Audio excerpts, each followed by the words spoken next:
going on? What's going on? Y'all come in. Had some technical difficulties. Let me see.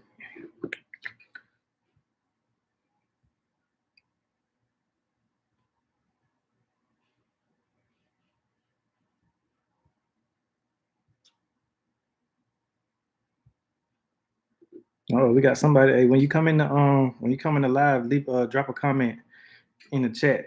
Black to the land. Hashtag black to the land.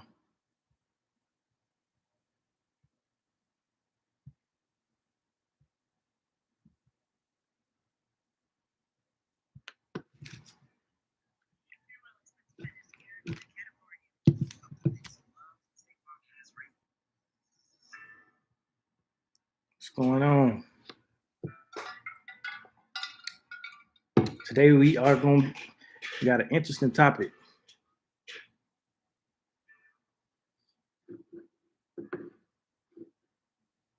And when you come on, leave a comment in the chat. Oh, I don't like that. I don't like that mix. Turn on something else.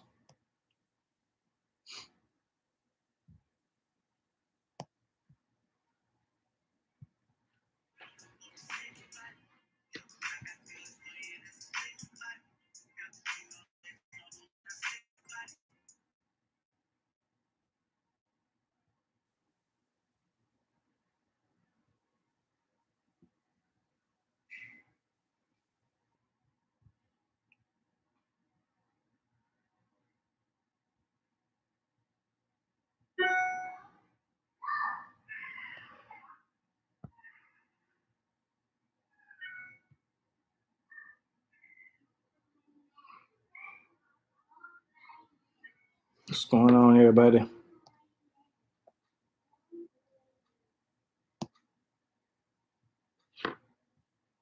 It starts with our children. All right, man. If you in here, leave once you come in, leave a comment in the chat so I can know y'all on. Or some people are on, so I can get started.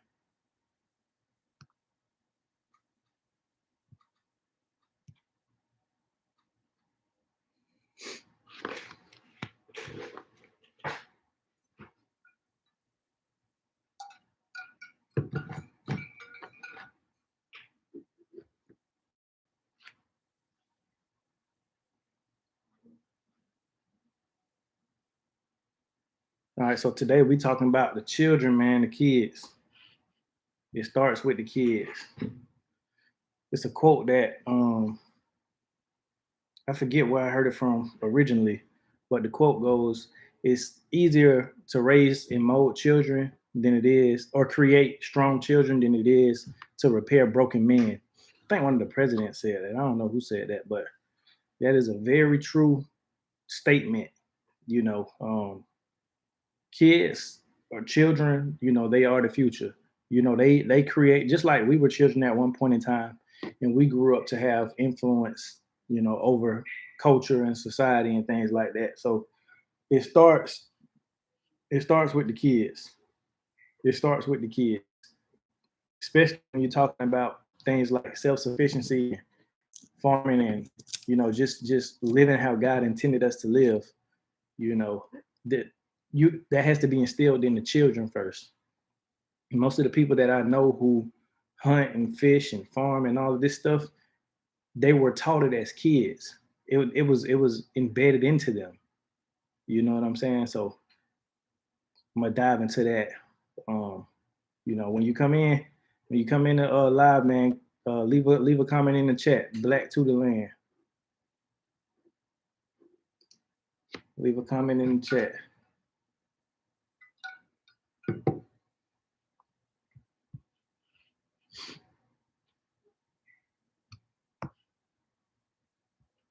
I'm gonna wait about 5 more minutes. Then I'm gonna just go in. I don't care if I got nobody down here.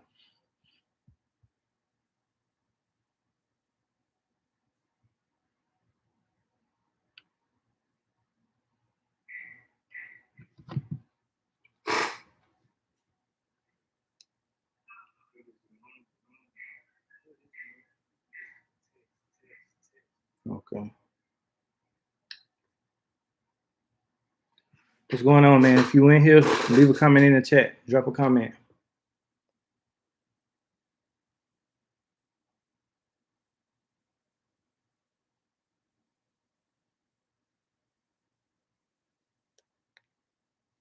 Farming with D. Shalom.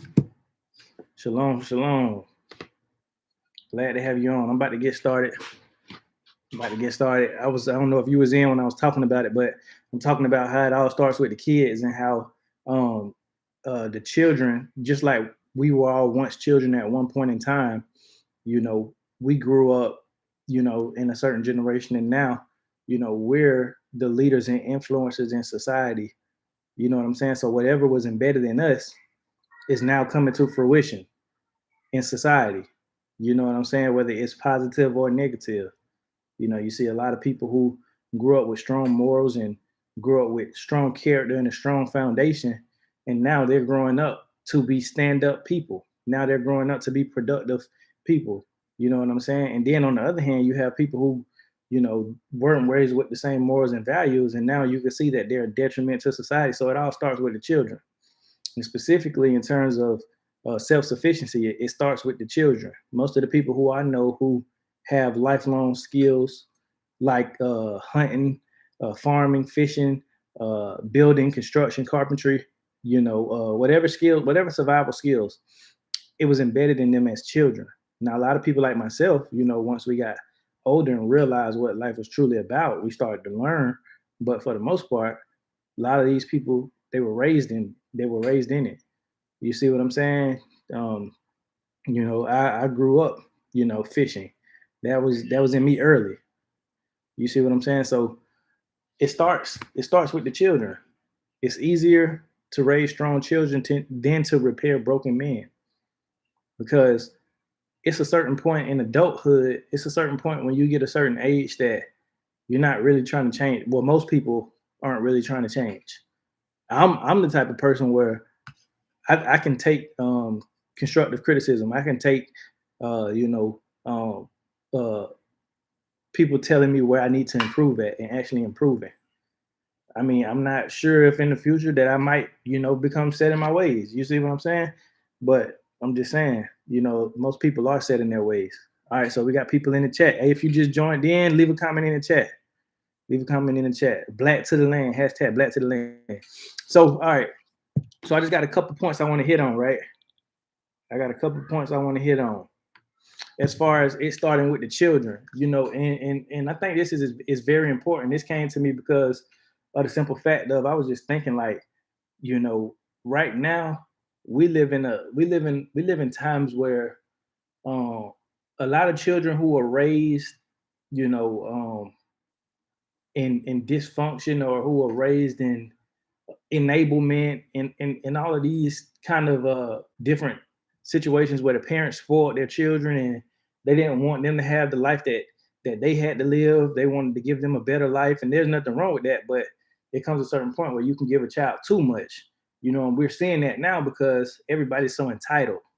Everybody's so everybody's so opinionated about everything. Everybody has their own quote unquote truth.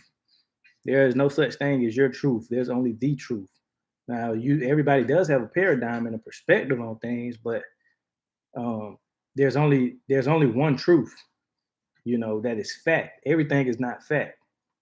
Some things are subjective, yes, but some things are just fact. And so, I'm just saying all that to say we have to raise stronger children. To kind of prepare for what's to come. You see what I'm saying? There's a lot of crazy stuff going on in the world. So we have to raise our children, especially in this lane as far as farming and self-sufficiency, homesteading and all that type of stuff. We have to raise our children in a way to where they're growing up with these life skills. And so the first point I want to make, excuse the background noise, that's the children. You see what I'm saying? But the first point I want to make is children are the future. Children are an investment, right? We oftentimes look at kids as well. I ain't gonna say we oftentimes, but certain people look at kids as, just another responsibility. They look at kids as more of a liability when kids are actually an investment. Children, when God gives you the ability to reproduce and he gives you the blessing of having children, that is an investment. That isn't a liability. It's not a liability. Children are actually an asset because yes, although women have to carry them and birth them, and when they come into this world, both parents have to provide, and the fathers, they have to mold their children, and you know it's a job, yes, but it's also an investment because on the other hand, when those children get of age, when those children start to go their own way, everything that you put into them, it starts to come to fruition, and those children in turn give back to the same people that poured into them. And when you get to an age to where you can no longer take care of yourself, then those children who you invested and poured in, your children, then they turn around and take care of you in return. Their investments. It's a circle of life. You see what I'm saying? So in thinking that, how can we get the best ROI, which is the return on our investment, right? The best, how can we get the best ROI with our children?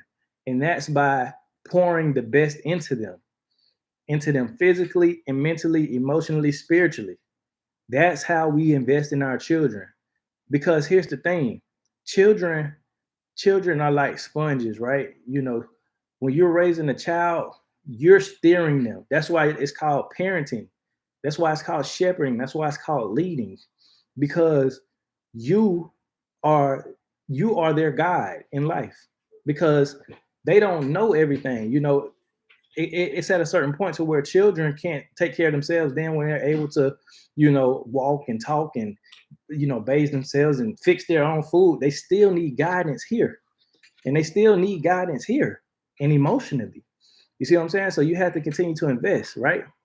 And then once you've invested all you can invest in, I know nowadays they say the legal age of being an adult is 18, but really it's, I mean, 18, you still immature, but that's just what this society says. But anyways, once they become of age, you know what I'm saying, then everything you poured into them, they're giving you that return on your investment. Those skills, when you raise them with lifelong skills, they don't need you for everything. They're able to, especially when you're raising men, when you're raising boys to become men, you're teaching them how to, do for self. You're teaching them how to provide, protect. You're teaching them all these things. So when they become a certain age, you don't have to worry about them no more. And that's another thing. A lot of people, they treat their children like liabilities, and in return, their children become liabilities because their children never grow up. So their children are always crippled because you treated them like they were a liability. You treated them like they couldn't do for themselves. You didn't speak well of them. You didn't pour the right things into them. So now they are actually a liability. So now with a lot of parents, their children in and out of jail, or in the strip club somewhere, in the street somewhere, you know, Lord forbid, but a lot of children, a lot of these young folks are dying. You see what I'm saying? So we have to look at children as an investment and not a liability. Um, and in return, they will become an asset to you. You see what I'm saying? Because you know, my father and my mother, they don't have to worry about me. You know what I'm saying? They don't have to worry about me because they know, like, okay, they poured what they could into me, and they invested in me, and now I'm giving them a return on investment. And this is just the beginning. It compounds over time because as your children get older, they're able to do more for you. They're able to, matter of fact, that you gave them the gift of life, and now they're giving the gift of life, and now your lineage is going on. That's another thing. You see what I'm saying? Children are a blessing because they're carrying your lineage. You see what I'm saying? So my sons, they're carrying on my last name. They're carrying on my bloodline, just like I did for my father and my father did for my grandfather. It's the same thing. So we have to look at children as an investment because they will become the leaders of this nation. They will become the leaders of our communities. You see what I'm saying? And so, and another thing too, man. I mean, especially speaking of the black community specifically, A lot of times, especially us who grew up in the inner city and who grew up in poverty and in hood and stuff like that, we all of that stuff was downloaded into us. So guess what? You know what I'm saying? A good majority of us, so I can speak personally, 90% of the people who I grew up with, my friends, family, cousins, whatever the case may be, they either in prison or have been in prison. And a lot of them are dead. You know what I'm saying? A lot of them, selling drugs. You know what I'm saying? So it's only like 10, 20% of us who actually went on to be productive. You know why? Because of the investment. So the things you put in your children, they go on to multiply those things. So that's the first point. All right, if you're just coming in, leave a comment in the chat. Farming with D. I gotta check your page out. Yep, children are a blessing. Children are a blessing. All right, the next point. Children are impressionable. Children are impressionable. They're like sponges. You know what I'm saying? So when we look at our children as assets, or no, I'm gonna just say it like this. All right, I'm gonna get a flip side of it. When we look at our children as just um, liabilities or aggravating, or just we just trying to just maintain them instead of actually raise them, right? What we don't realize is all of those negative traits they see in us, they tend to do those things because they're impressionable. Like my son, whatever he see me do, he want to do. I had this thing where, when I'm driving, I like to spit out the window. Every time I spit out the window, roll down my window and spit out the window, he does the same thing. That just lets me know that just how impressionable they are. Every time, I'm doing something outside, like matter of fact, when I'm building stuff outside, right? And I'm drilling nails in and stuff like that. He wants to do that same thing. So guess what? I gave him a drill. He has his own drill, right? So guess what? As he gets older, he's going to want to continue to do those things because he's seeing his father do those things. Just like my daughter, she sees her mother doing certain things. Now she emulates that as well. Her mother does her hair. Now guess what? Now she's sitting down with the baby doll doing her hair. So I'm just saying all that to say, when we raising our children, right, we have to put them around the right things early. That means, okay, if we have this mentality of self-sufficiency and living off the land and farming and producing our own, we have to introduce that to our children as early as possible. So my son, he's seeing me when I'm butchering animals. And when we got chicken butcher day, the kids are right there and they're helping, where they can, age appropriately, but they're helping. You see what I'm saying? When I'm butchering a goat, my son is out there sometimes. So he's able to see. You see what I'm saying? I mean, and we're showing them everything. We're not hiding nothing from them. I'm talking about to the kill shot, to the, to the bleeding of the animal, to the skinning of the animal, to the breaking down of the animal. They're seeing every single part of that. And guess what? They're immune to it now. It's not like, oh, that's so foreign. No, they're immune to it. So guess what? Now when they see our animals outside, they're not just thinking like, oh, these are pets and these are little cute. No, they thinking this is food because they see from the farm to the table. So you got to put them around that early. Like I know a lot of people, a lot of people who hunt and fish, and they say, man, I've been doing this since I was 5. I've been doing this since I was 4. I see little kids all the time. You see what I'm saying? And they know gun safety, they know how to hunt, they know how to skin a deer, all of that stuff, man. They know how to rig their own line for their fishing poles. They know how to get out here and catch fish. They know how to do things, man. They know how to catch chickens. My son, he know how to catch chickens. They're not scared of that. They're not scared of it. So I'm still building my channel. I'm recording, just haven't been posting. Watching your YouTube videos inspired me to start posting again because our people need to get into. Amen, brother or sister. Amen. Amen. I can't see your thumbnail right now, so forgive me if I say brother or sister and it's wrong. But yeah, continue building your channel, and I'll be on the lookout, man. I'll be watching you. I definitely agree. Our people have to get into this again. This ties into what I'm talking to. How do we get our people into it again? Oh, brother. Okay. Yes, brother. Yeah, we have to get our people into this again. You know why? Well, you know how? By getting the children interested in it. So guess what? When the children are interested in it, then they're the ones who are going to create the trends. They're going to create the waves. That's why I say, man, we have to impact the youth. We have to impact the youth, man. We have to get through to the youth. We have to make it cool again. We have to make it cool to be able to provide for yourself and not be dependent on nobody. You see what I'm saying? And we have to invest those things. And what better way to invest those things? The White Family Homestead. What's going on, family? Good to see y'all in here. What better way of doing that than putting that around them early? I bought my son his first rifle this year. He has a 22 rifle. My son does. He shot it only like a handful of times.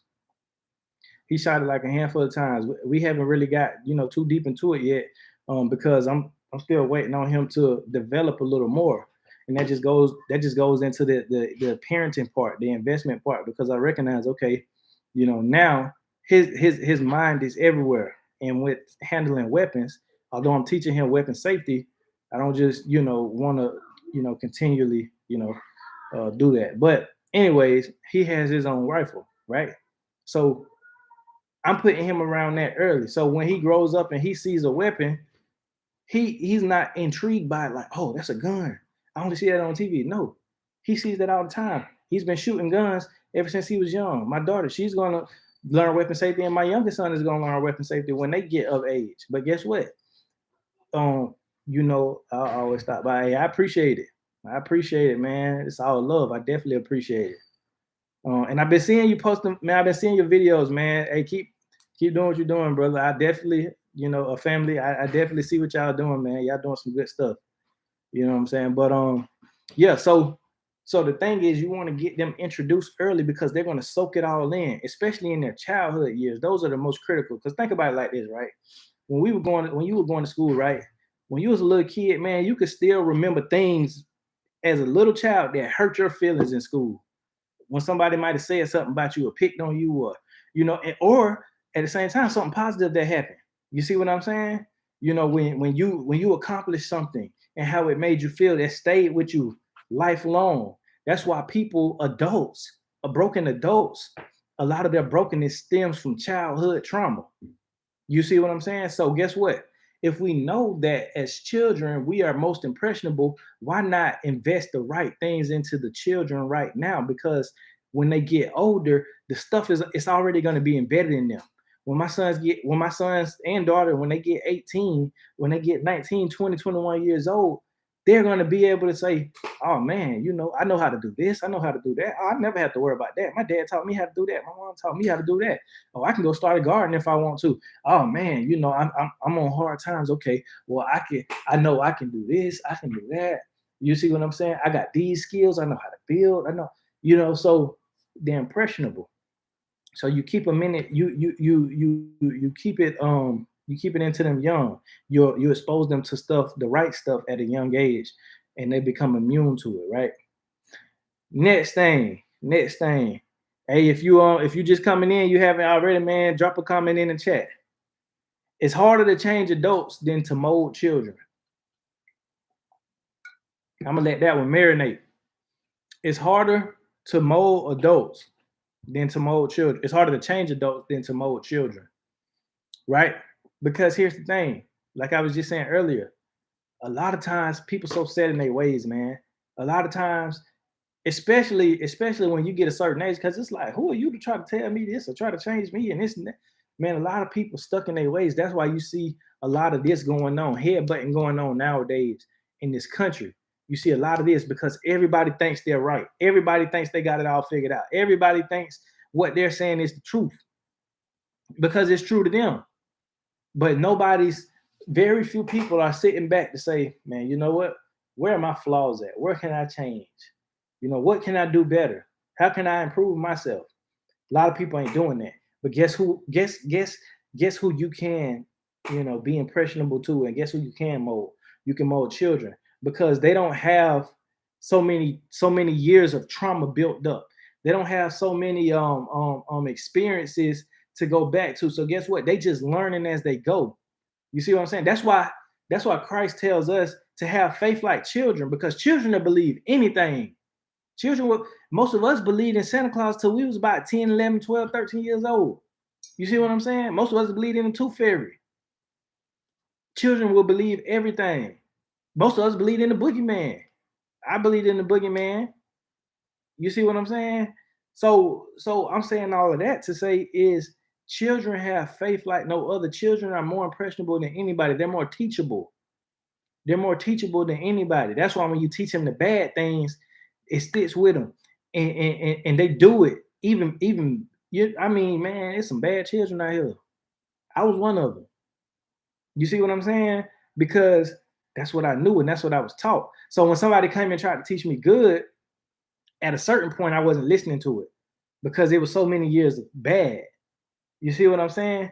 And then it had to become a point to where it was a spiritual change.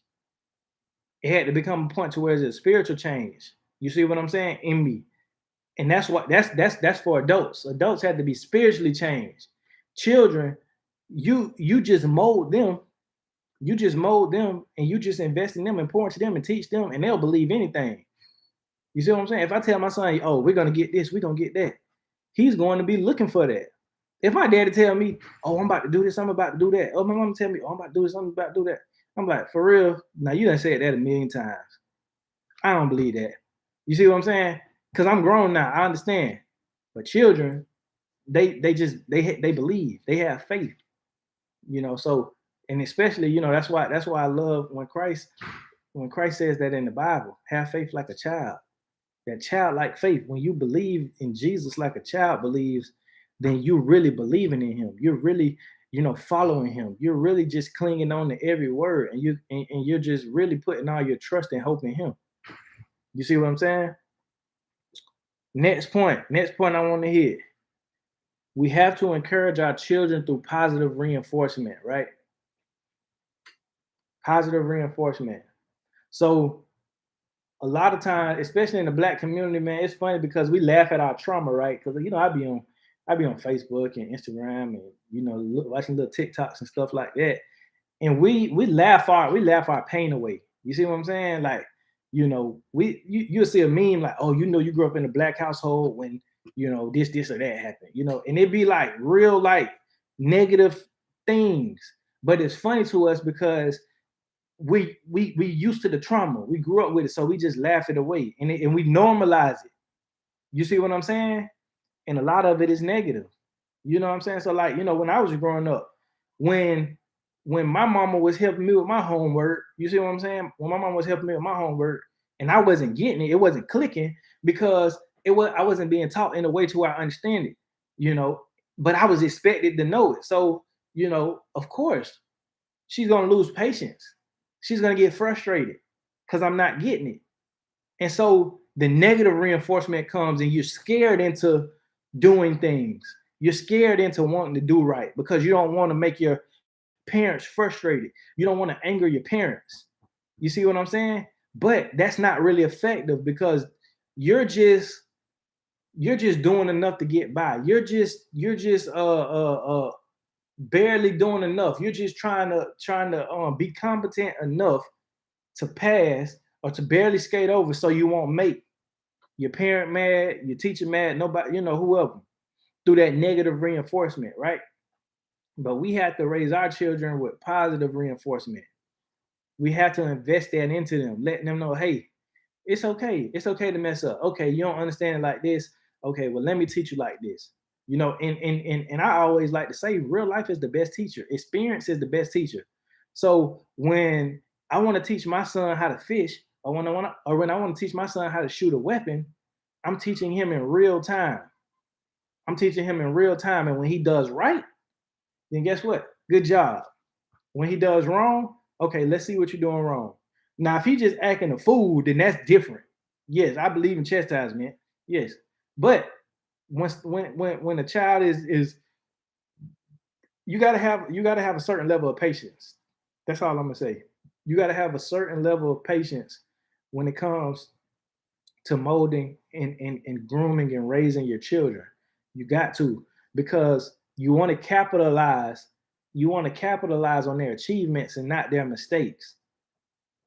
You see what I'm saying? Because a lot of times, especially how I want to say anywhere from like, I want to say from 99 on back. I feel like 2000 on is a little different. They raised in a whole different era. But from the 90s all the way back, right? It was capitalized on your negative accomplishments, on the mistakes. if you will. Our mistakes were capitalized on.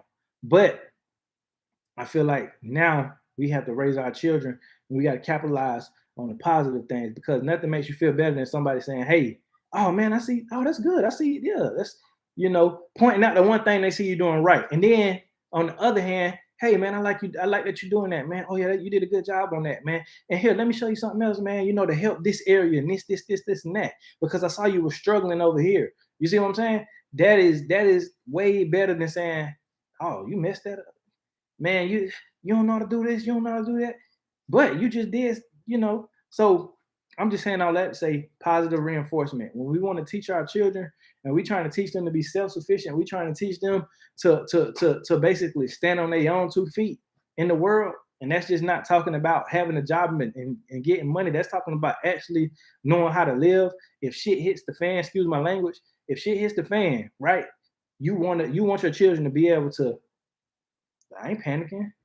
You know, you want them to be, oh man, I know how to, hey, I know how to provide for myself. The real provision. You see what I'm saying?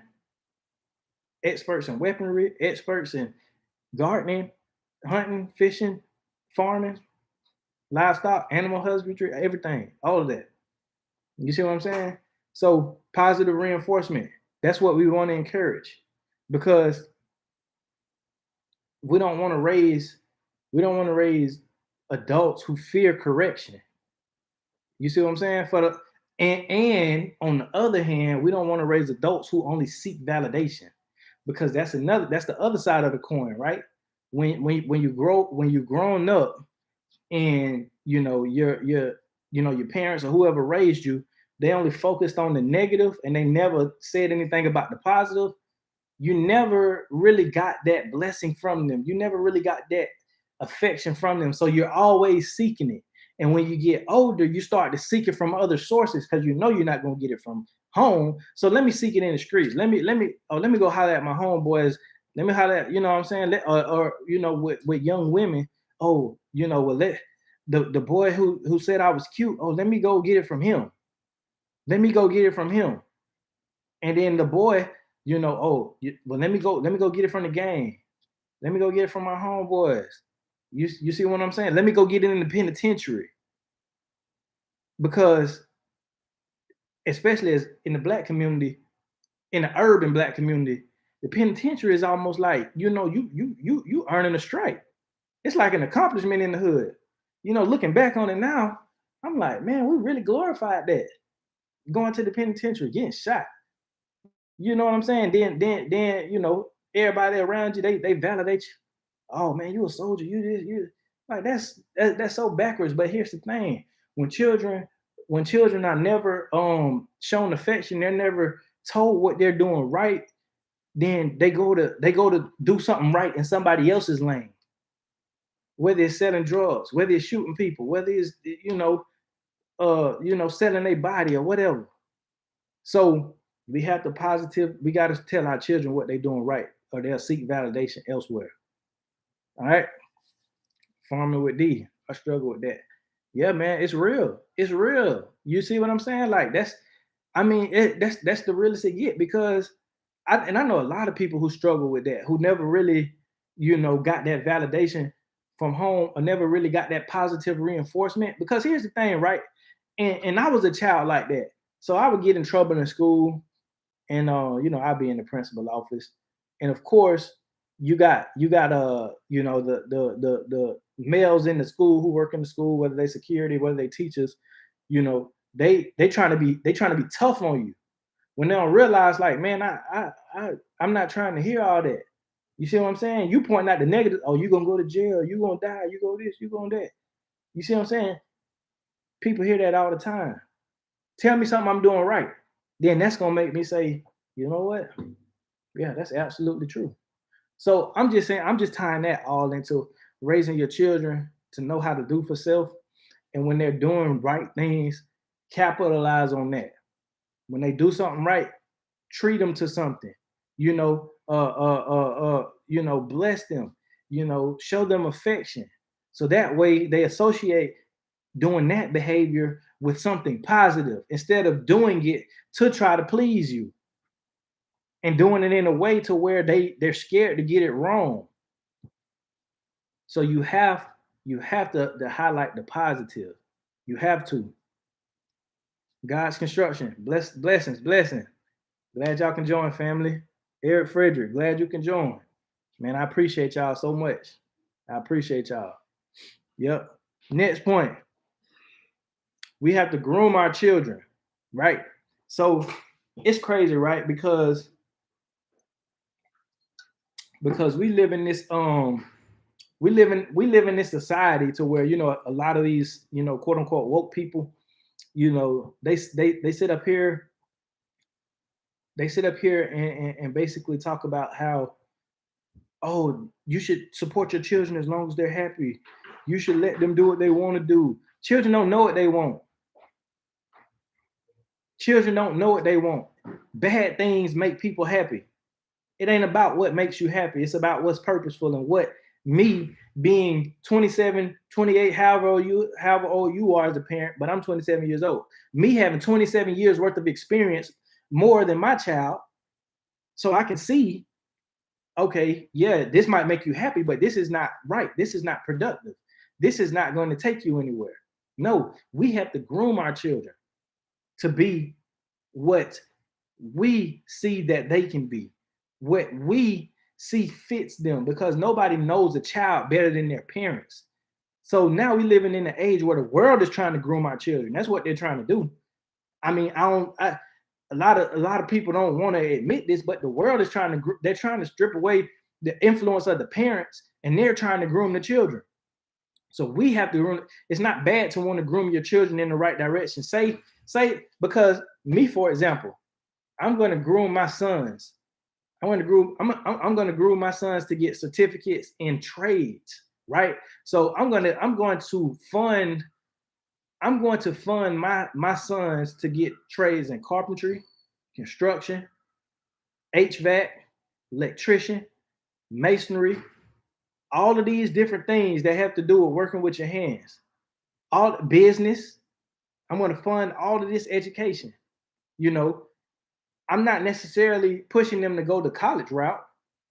You see what I'm saying? Unless it's for a specialized skill. See, now that's what we don't talk about. I'm not trying to deter my children from going to college, because if I see my son has a brain for engineering, I'm going to invest in that, because that's actually productive. He can actually use that. Not no liberal arts and no crap like that. No, I'm not funding that. That doesn't make any sense. I'm grooming my children to do things that are purposeful. If I see that he has a passion for medicine, or a passion to be a doctor or a dentist, a passion to be a scientist, you see, like studying specific things, having a specialized skill, I will invest in that, because college has become too common. We get a degree and we think that we're so sophisticated when we don't know anything specialized. We don't know anything specialized.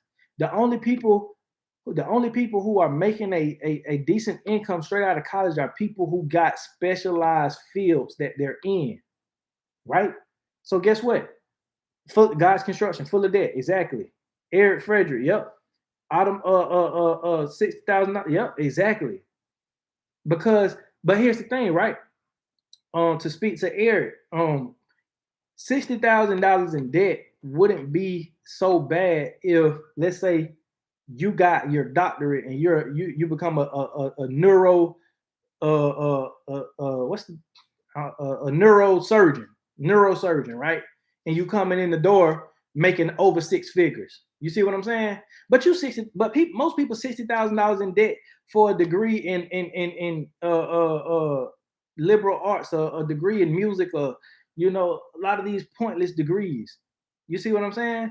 That isn't really specialized in anything. So I am grooming my children to get skills and to get certificates and to get trades in specific areas that will benefit them, that will teach them lifelong skills that they'll never forget, to the point to where they'll always be able to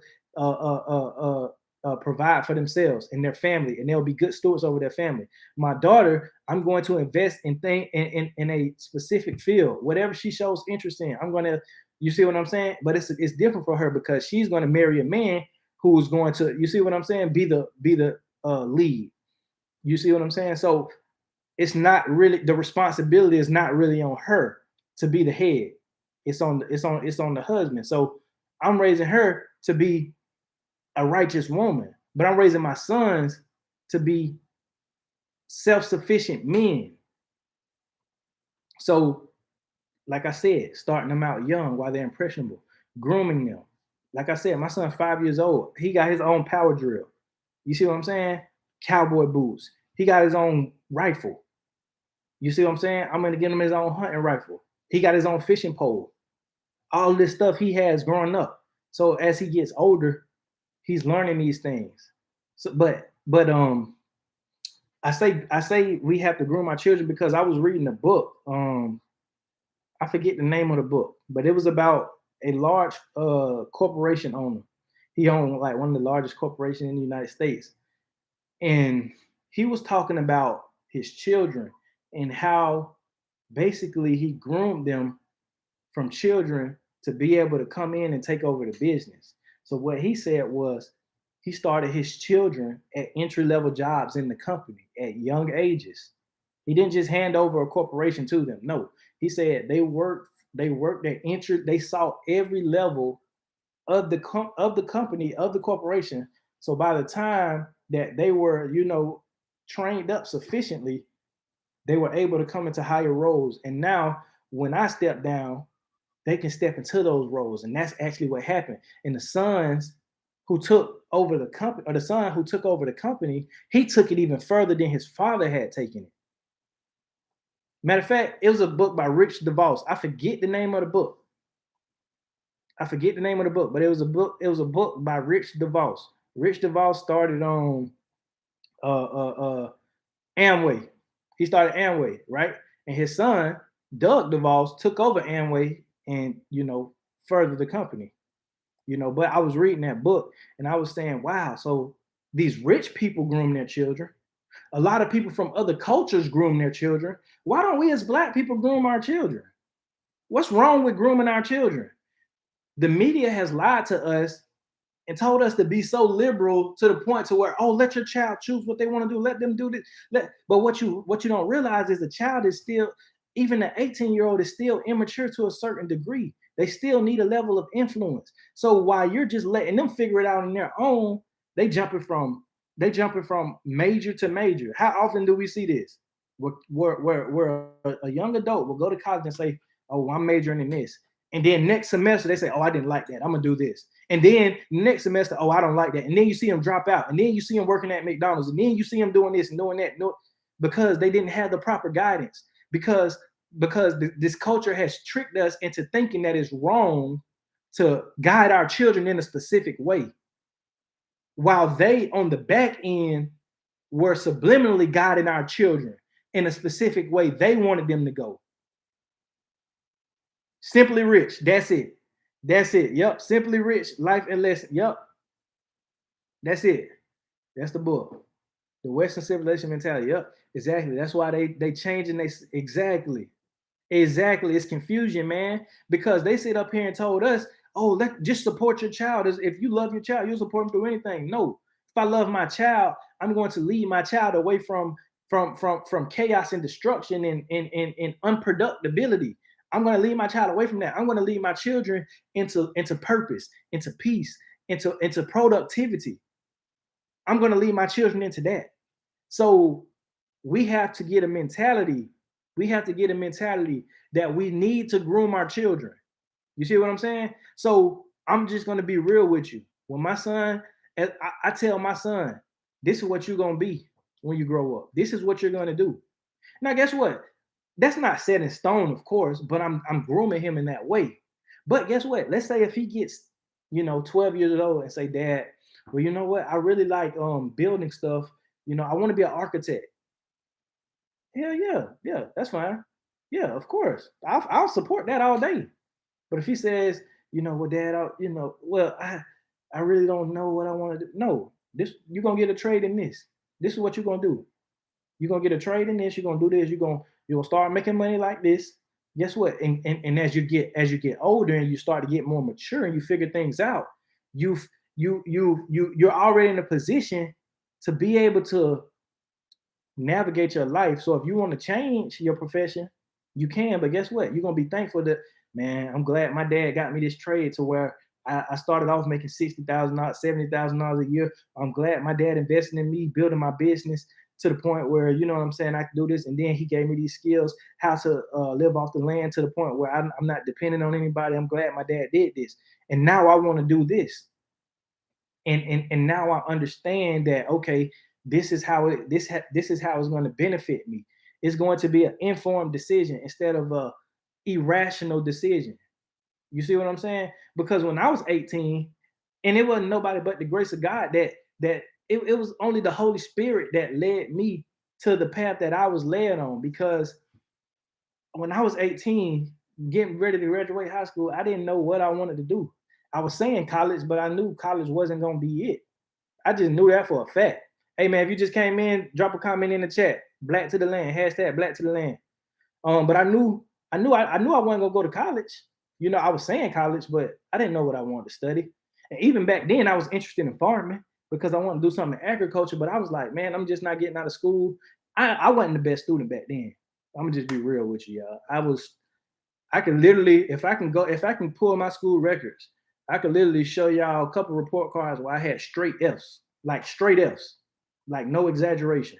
The highest grade I might have had was a D, but a lot of times I had straight F report cards. I wasn't a good student because I didn't really try. But when I started trying, that's when things changed. But I digress on that point. But I didn't know what I wanted to do. But guess what? God put the opportunity in front of me, Army. And even then, guess what? I was saying I wanted to be a cook in the Army. Nothing wrong with cooks, but I just knew that wasn't it. Especially after getting in the Army and seeing what cooks go through, I was like, oh no. Then they had another job where I was like, about to climb light poles or some crap, something in Como, and I ended up getting that changed. You see what I'm saying? But I was 18, I didn't really understand. But guess what? I knew I need to do something that's going to get my foot in the door and get me established in a professional setting to the point to where I will always be able to gain a seat or obtain gainfully employment. You see what I'm saying? I was able to have professional skills. Oh, 11 Bravo, 11 Bang Bang. What's going on? 11 Bravo family. Yep. Yeah, you might not like me. I was a 42 Alpha. I was human resources. I was in the office all day. But I love being in the field though. I ain't gonna lie. Yeah. Yeah. So I was thinking in terms of that. I was thinking in terms of professional profession, being a professional, having established skills. So because I'm like, okay, even if I do 4 years in the Army, like 4 years ain't nothing. I can do 4 years in the Army. I can get out. I can have benefits to go get a degree. I can have and get paid to get a degree, get paid to get a degree, and still have benefits as a veteran. You get a VA home loan. You see what I'm saying?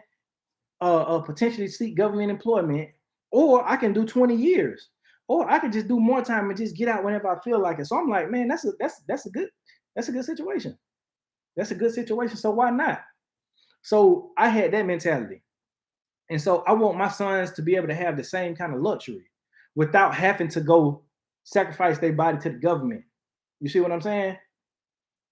And not speaking, because I'm proud to be a soldier. I'm proud to, but it does take a toll on your body and on your mind. I don't want my children to go through that unless they want to. Now, if my son said, Dad, I want to serve like you serve, I'm not against it, but I don't want you to have to do it. You see what I'm saying? So I want to groom my children. Thank you for sharing this topic. Super important. We are starting our own homestead. 3 children, life school. Amen. My light field journey. Thank you for coming on. Yes, exactly. Exactly. 3 children. Teach them everything you can on the land. Teach them everything you can. I'm a pin that. Teach them everything. And guess what? Y'all are learning. But guess what? They learning too. And that's going to stick with them for as long as they live. Wish I went in as a helicopter mechanic like I was supposed to. Hey man, sometimes it's like that. But guess what, man? You where you're supposed to be right now. You where God wanted you to be right now. We encourage all our nieces and nephews to go that route because they didn't have life skills. Exactly. Exactly. Like I encourage I encourage my little brothers and my little cousins to go in. A lot of them followed me in. A lot of them followed. Matter of fact, when I enlisted, right, I enlisted in the army. Then, like a month later, my older cousin enlisted, and then a year later, my brother went in the army, and my cousin went in the army. Then a year after that, my other brother went into the army. You see what I'm saying? So we have to be that example, but we have to groom our children in the right way, and make it to the point to where they don't have to do certain things just to survive. They know, okay, my daddy, he made it to where he funded this, and he got these skills and that, and you know what I'm saying. So they can be set. You know what I'm saying? They'll be good. They'll know how to live and survive and take care of themselves and the family. And another thing too, man, like it's especially when talking about grooming, not only rich elitist people do it, but people of other cultures do it. Like we all know the Chinese culture, they really like into the grades and they really into sending their children into the medical field or the engineering field. Like Chinese people, Nigerian people, and what's another culture who's real big on that? I know mainly those two, like the Africans, like the Nigerians, and like the Chinese people. If they child ain't an engineer, a doctor, or a lawyer, they feel like they failed as a parent. They feel like they failed as a parent because they groom their children to go into these careers. Because guess what? These are practical. These are purposeful. These are not only just high paying, but it's. I mean, bro, you talk about you're a doctor. You learn the study of medicine. Even if you lose your practice, you still got those skills, and you can still do something with that. You see what I'm saying? You study law. It's a lot you can do in studying law. If you become an engineer, if you become an architect, if you become a lot of these high paying, high purposeful careers, even if you lose your job, even if you lose your practice, your whatever, you could still be making money because you got the skills and the knowledge. Even with construction workers, even with carpenters, even with masons, brick masons, even with farmers, yeah, farmers, of course.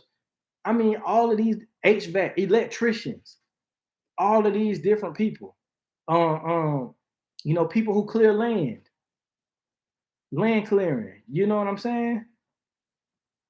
People who, yeah, all of these are life. These are skills that are productive in everyday life. You know what I'm saying? So yes, we have to we have to get out. We have to break out of the Western construct of just just let your child do as they please. No, invest in your children, invest in them, and mold them, and guide them, and groom them. And guess what? When they grown, they grown. That's the thing about it. But 9 times out of 10, when you raise a child the right way, when they become grown, they won't depart from it. They won't depart from what you embedded into them. You see what I'm saying? And the Bible speaks on that. Raise up a child in the way that they should go. They won't depart from it. So that's what I'm saying. So they, guess what? They might hate you, or strongly dislike the decisions that you're making for them. They might hate it. But guess what? As they settle down and they mature, they start to see, man, my dad or my mom or my parents, they weren't bad after all. They wanted what was best for me. I'm looking at my peers who their parents let them do what they want to do, and they living in filth. They living in trash. And I'm doing great. Man, my parents really helped me. My parents really looked out for me. And on the opposite end, the people who parents let them do whatever willy nilly, and then they grow up and they hit a rock bottom because their parents didn't invest anything purposeful in them. They start to resent their parents because they like, you really like let me just throw my life away. You really just let me just do what I want to do as a child. You really just let. You see what I'm saying? They might resent you for a little while, but I guarantee they'll be thankful. Because guess what? I resented my parents for things they did. But as I got older, I started understanding. And I even still call my daddy to this day. I be like, man, daddy, man, I appreciate that. I appreciate what you did because And I appreciate, the stuff he said and the things he wouldn't allow me to do. I appreciated that because I'm like, man, even as a grown man, when I was messing up and doing things, at 18, 19, 20 years old, and he was telling me stuff, and I was like, man, I'm grown, you know, and guess what? I come back to him and I was like, you was right. You was right. You see what I'm saying?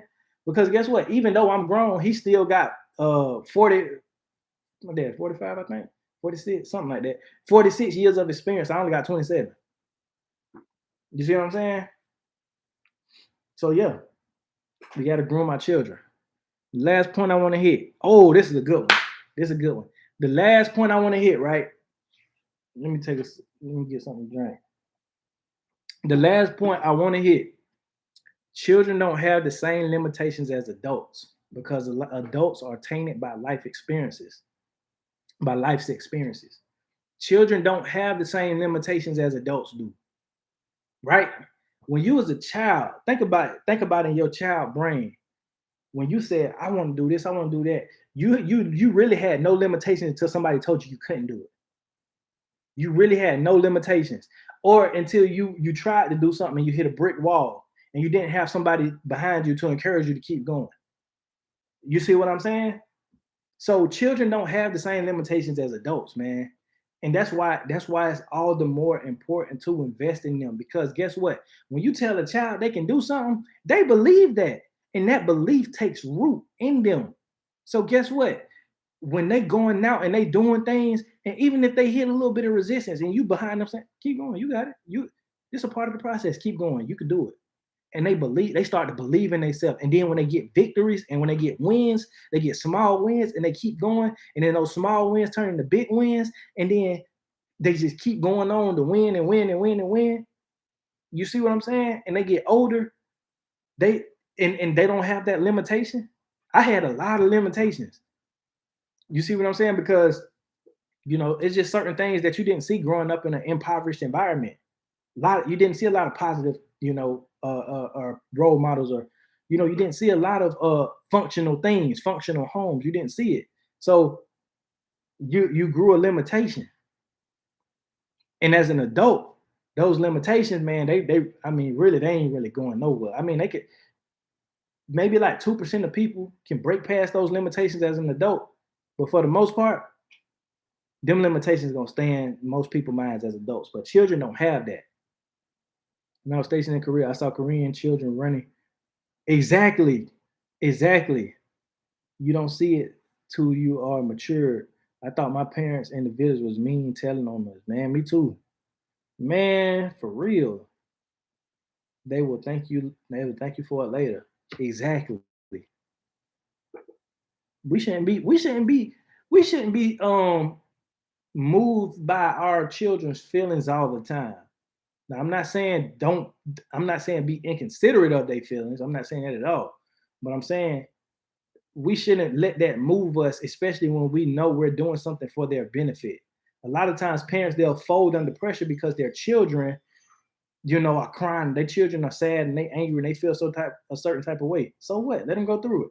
Life gonna make them even more madder. Life gonna make them even more sadder. And life will even kill them if you don't teach them. So, all of that, man, I'm not being moved by that. Yes, they are feelings valid, but they don't dictate us. Exactly. Feelings don't dictate principle. That's another thing. Feelings don't dictate principle. If it's principle, that's what if it's fact, if it's truth, we're going with that, no matter what our feelings tell us, because feelings lie. And your feelings will validate you for a little while, but when the truth hits you, your, your feelings change. But back to the last point. Children don't have the same limitations as adults. We have to start recognizing that because sometimes we hold our own children back because we're looking at our shortcomings and our failings and our limitations that we telling them, no, you can't do that. No, no, catch yourself. When you feel like you're limiting your child, check yourself. If your child tell you they want to be a billionaire, yeah, of course you can do that. If your child tell you, hey, I want to be the first black this, the first black that, oh, I want to own this, I want to own that, you could absolutely do that. You could absolutely do that. And when they start finding out it's hard and it's resistance, keep encouraging them and tell them, hey, this is what you should expect. But this doesn't mean that you can't do it. But we have to recognize that. We have to recognize our children don't have the same limitations as us. And their belief is out of this world. And we have to capitalize on that. These kids so weak and sensitive nowadays. Yeah. But we gotta look at who raised them though. We gotta look at who raised them. We gotta look at the culture they was raised in. Because a lot of the sensitivity and weakness comes from enablement. It comes from uh disorder.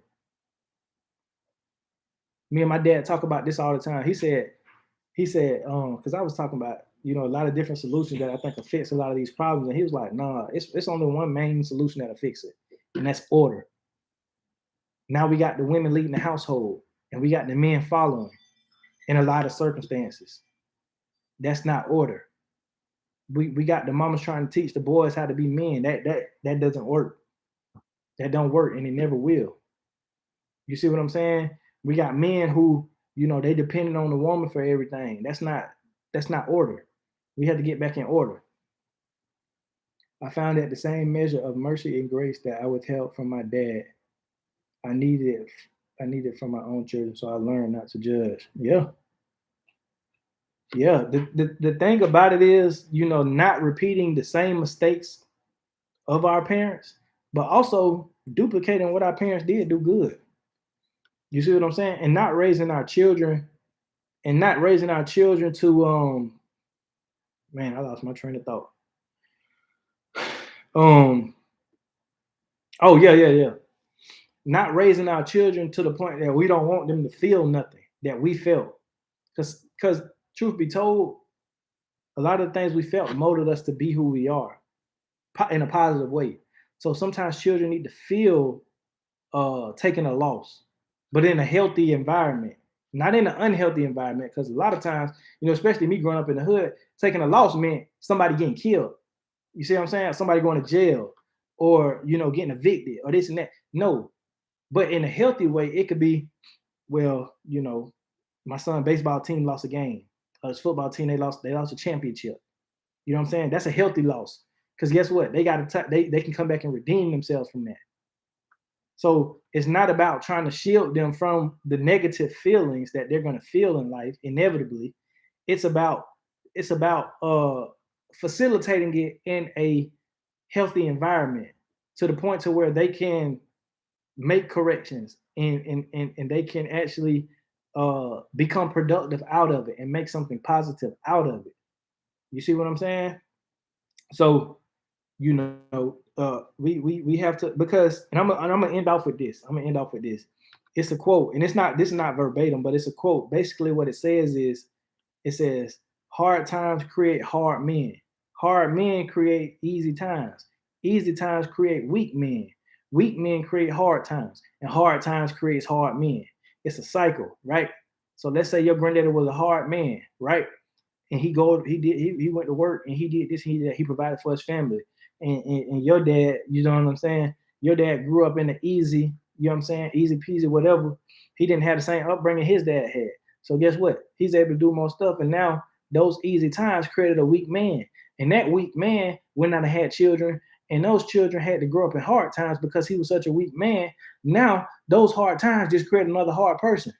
And the cycle can keep going unless we get a hold on it and a grip on it and say, okay, we don't want to create necessarily hard times. We want to create tough and constructive times, because those tough and constructive times will mold healthy men. It will mold strong men still, because a lot of the hard men who had to grow up in hard times still got issues within. We want to raise strong and productive men who don't have as many issues within, who are not limited, who are not flawed as much. You see what I'm saying? So, that's what I'm gonna end off on, man. But I definitely appreciate y'all for tuning in, man. I appreciate y'all for leaving comments, man. If you haven't already, please subscribe. I will be going live every Friday, man. If y'all got a matter of fact, before I get off, man, if y'all got a topic, that y'all want to talk about, please leave it in the comment section in the live chat, or either after I've already uploaded. Leave a topic in the comment section that y'all want to hear, man, because you know, conversation. You see what I'm saying? Like, everybody can learn from everybody. That's why I appreciate you, Farming with D, God's Construction, Eric Frederick, who else? Who else was on the White Family Farmstead? I appreciate y'all for chiming in, man, and giving some valuable insight and input, because that's what it's all about. We all learning from each other. You know what I'm saying? So yeah, man, if y'all haven't already, hit that like and subscribe button, man, and I'll see y'all next Friday with another live. And Monday and Wednesday, I'll be uploading the video. So y'all be on the lookout for that, man. Appreciate y'all, and peace.